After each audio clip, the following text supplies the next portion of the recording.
Before watching this video, please subscribe to our YouTube channel and press the bell icon for latest updates.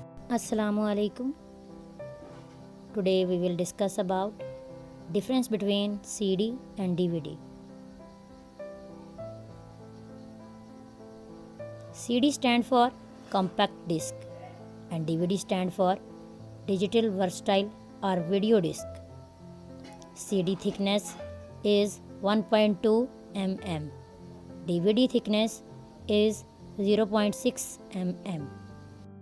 A CD can run in CD and DVD drive too.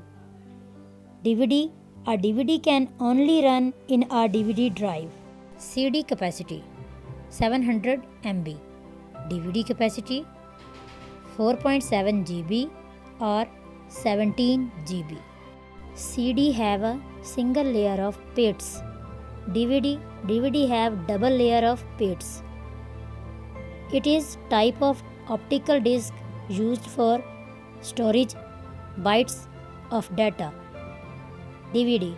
It is an optical storage media used specifically for storing digital or video data. I hope you have understood. Thank you for watching. Allah Hafiz.